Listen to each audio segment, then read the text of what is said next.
Namaskara. Today we will discuss an iterative method to carry out the depth first search. Depth first search done in a recursive form is simple, direct and even intuitive.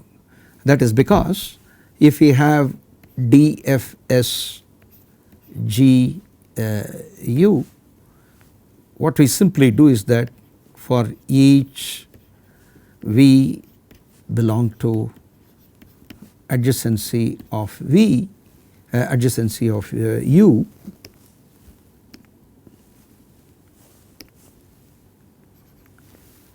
if V is not visited, then we perform DFS GV. We go to an unvisited neighbor and do the same thing. Therefore, it is handled through recursion. So, vanilla version, the basic version, and essentially this is what we do, but we do several other bookkeeping information also, and as we perform the depth first search, we compute the related information. For the sake of efficiency in certain context, we need an iterative version for the depth first search. The iterative version is a bit tricky. This is because we have to maintain and manage explicitly the transfer of control, return of control after finishing a job, choosing the next task to be done. All of them are to be done explicitly by us. Since simulation of any recursion requires a stack to prioritize the to order the sequence in which we perform the computation, we maintain explicitly a stack and then produce an iterative version for this. However, returning to the point from where we have digressed and continuing with the next item to be explored is to be handled in a subtle way. So, we are going to see the details related to that now. Okay. Iterative DFS or non-recursive DFS. So, we assume that we have G represented as an adjacency list. Each vertex has got all its neighbors given in an adjacency list. We denote in our pseudocode the adjacency list for V in the following way. V dot first is a pointer pointing to the first element in the adjacency list. So, it is the name of the list is called V dot first. For the vertex V, the first neighbor is indicated by the pointer V dot first. For example, if V has several neighbors A, B, C, D, this may be A and this is connected to B and this is to C and this is to D and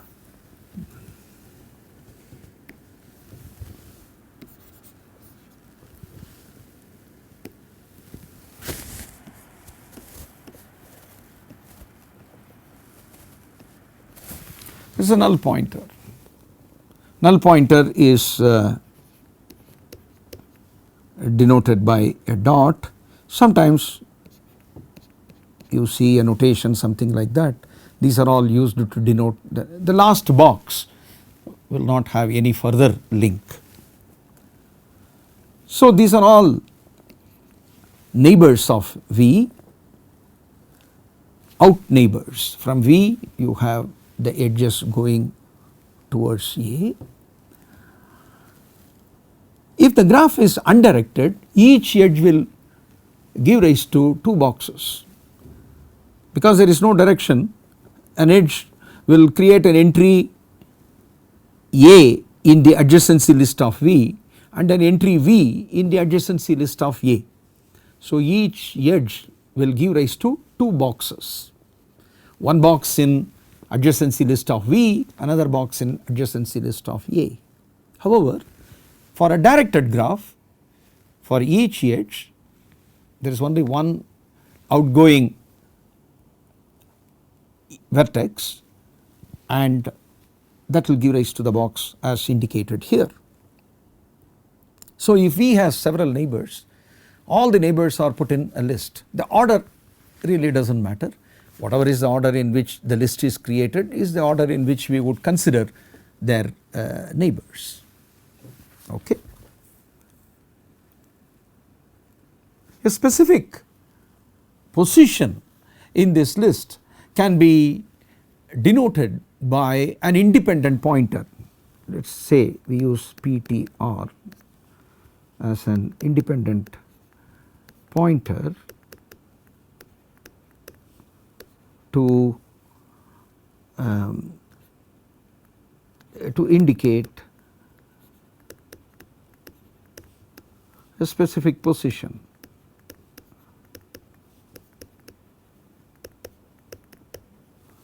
In the adjacency list. For example, I may have PTR. PTR is an independent pointer. The reason we may require one such pointer is we are visiting various edges and vertices, and when we are done with one neighbor, then we have to consider the next neighbor. Therefore, we have to indicate the position of the next item to be processed. For that we use a pointer in the adjacency list. So each adjacency list will have a running pointer that will indicate a position in that particular list. So VPTR is the notation for a position indicated by the pointer PTR in the adjacency list of V. In the adjacency list of V, we use an independent pointer. So this pointer can be used to represent the current neighbor that is being looked at. So PTR is pointing to vertex C. Okay. A box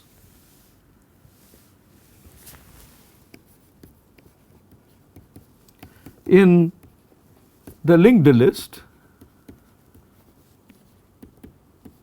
will have the following structure: a vertex and next is a pointer to the next box. So this is a pointer, this is a vertex of the graph. So the linked list is made up of such boxes, they are all chained up, and you have a linked list of adjacent vertices. That is called the adjacency list data structure. Okay. These two notations are good enough for us to describe our iterative scheme.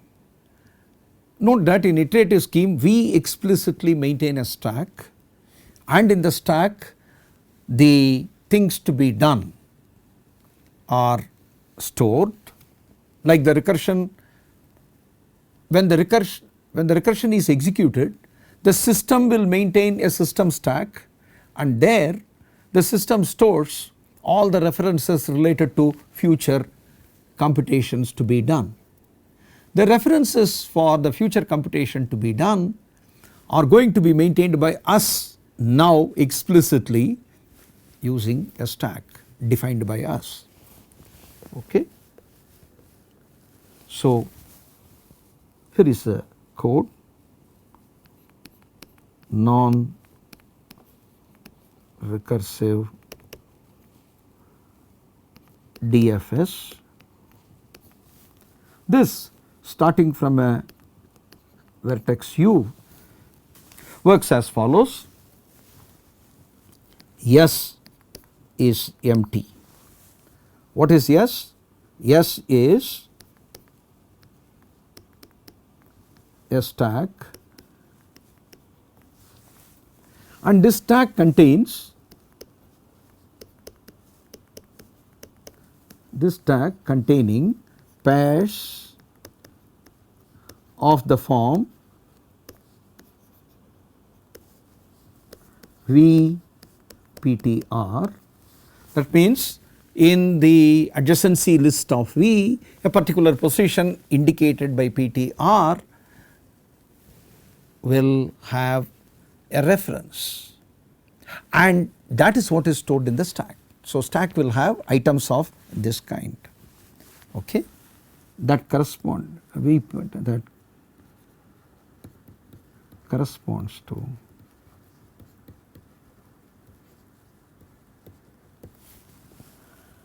the position of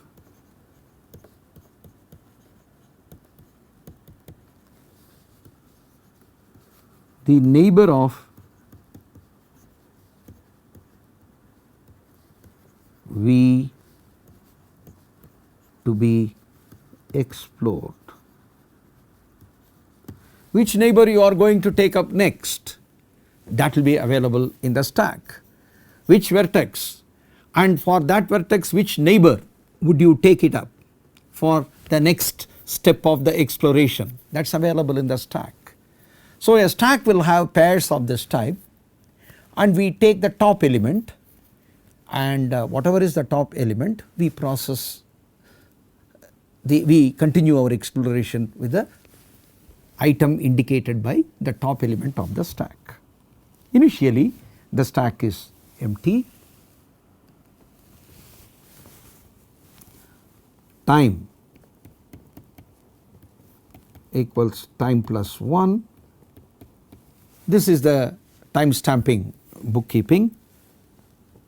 U dot D, discovery time, is the moment you enter. The first statement that you execute is update the time and then store the time stamp.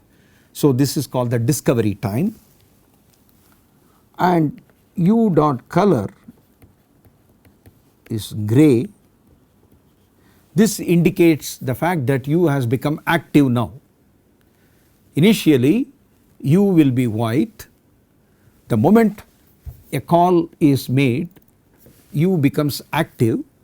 From this point onwards U is active and its neighbors will be examined one after another. So, U dot color is gray, and push U dot first, push this item in the stack S. Okay. First you put this in the stack. So, notice that stack has items which are pairs. First component is a vertex, second component is a pointer. U dot first is a pointer, it is pointing to the first box in the adjacency list of U. You are going to push that item there. Now while S is non-empty, as long as it is non-empty, you are going to do the following. You are going to take up the task as indicated in the stack. Okay. Let V comma PTR equal to pop yes. So what is push and pop? They are the stack operation. When you are trying to include in the stack, you get it done by the operation called the push operation. When you throw an element, when you delete an element from the stack, you get it done using the operation called the pop. So stack has got lot of pairs. Pop means the top item from the stack is deleted, and let V PTR is the item that has been popped up. Okay. If PTR is not equal to null, okay, this is a non-null one. Now consider W equal to PTR dot vertex. PTR is pointing to a particular box, and that box has got a vertex, and that vertex is W. So this is V, this is a vertex V, and you are considering several neighbors, and now you are considering the neighbor W. This is indicated by V dot first, that is showing the adjacency list.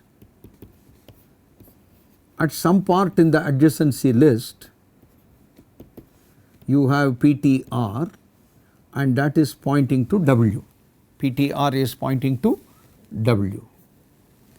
So W, so this is the edge I am considering. I am considering the edge VW. From V I am considering the edge W, VW. So I am going to W. If W dot color equal to white, that means it is an unexplored vertex. I am going to if W dot color equal to white, then I will begin my exploration. W dot P equal to V time equal to time plus 1, W dot color equal to gray, and push W comma W dot first in the stack yes, because you have to continue your exploration with this, therefore this you are going to push. When the pointer is not equal to nil, you have already accessed it. So after finishing this, where would you continue? Suppose you finish with this vertex, you are going to continue with the next vertex. Let us say this is, currently you are exploring this, and this is the process of exploring, and after this exploration you have to continue, and where would you continue? You have to continue with this one. So that is what you have to push that into the stack. So if W dot PT, if PTR is not equal to null, okay, so first thing that we do is we can insert the following statement here. If PTR not equal to null, push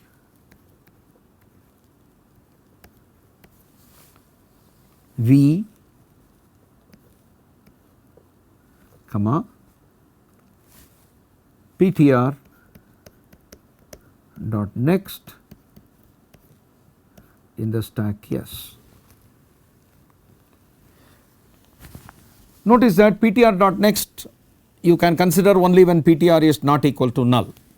When PTR is not null, you are pushing this, and this tells you after finishing with V dot PTR, you are going to take up this one. So you go to W else, this else means V W is a non-tree edge,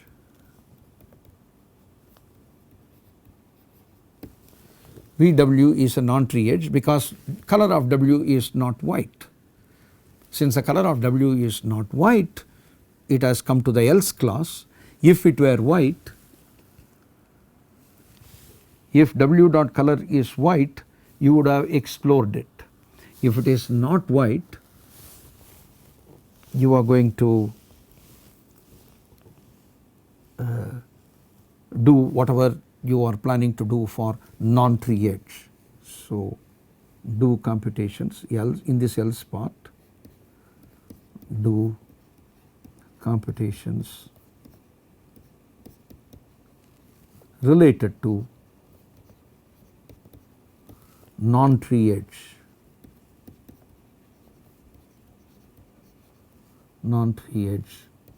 V W. Okay. This is what you will do in the else part. There is another if statement we have considered. If PTR is not equal to null. If PTR equal to null, so that I write else. In this case PTR equal to null. If PTR is null, what does it mean? V dot PTR and PTR is null. That means the last edge has been considered and then there is no further edge is available. Exploration related to V is complete. Exploration related to V is complete. Everything related to that is complete. Therefore, what we have to do is that V dot color equal to black and time equal to time plus 1 and V dot F equal to time, because for that vertex the processing is done. V dot PTR equal to null means all neighbors are processed. Right now it has got V and null. PTR is null means we have, if PTR is not null, it will be like this. It will be pointing to a physical box, okay, and that vertex is to be processed. But if PTR is null, that means V is completely processed. We have started from V, all neighbors of V has been examined. Now V comma PTR which is equal to V comma null. So let me write that. V comma PTR which is equal to V comma null indicates that all neighbors of V with visited, hence visit at V may be finished. You may finish the visit at V and you can go back, right. So, the fact that visit at V is finished is done by these 3 steps. Set the color of V is black. Until then the color of V will be grey. Okay. So, when all neighbors are finished, you set that as black. Okay. So, what you do is keep pushing the exploration still to be done, the positions at which explorations to be done into the stack. So, what we are doing is that keep pushing the positions for which explorations are still to be done into the stack. Keep pushing into the stack all these postponed tasks. I have to do this, I have to explore this, and I have to explore all of them, I have to explore their children, whatever the position, whatever the things that you have to do. All the postponed things to be done in the stack. Then pop from stack and keep doing one after another. Alright. Therefore, stack now defines the order in which we are carrying out the task. So, when we are currently done with the position, the next position at which it has to continue is going to be put in the stack, and that is what is done by this step.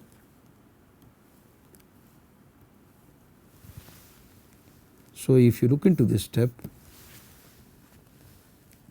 it is doing the pushing, it is saving the position at which I am going to continue after I am done with the current position, right. So, after finishing the visit corresponding to the position VPTR, we must continue with V, PTR dot next. That is why we push V, PTR dot next into the stack, and this completes our discussions on iterative DFS. The complexity is same. We have not done anything, we have just maintained a stack explicitly, and in that stack all the positions at which we have to still to explore are stored. So, all the postponed jobs are stored in stack. Stack defines an order in which the postponed tasks are to be done. One after another you have to do, one after another vertex and edge you have to visit, but in which order? Stack determines that order. Earlier recursion was determining the order, and now the stack explicitly maintained by us determines the order, because anything that is postponed is all put in the stack. Then from the stack we retrieve one position after another and then carry out the visit at the retrieved position. Therefore, this works in a way quite similar to the recursive one, except that we are maintaining and managing the positions at which we have to continue using a stack. The complexity is same, right. It is linear. The complexity is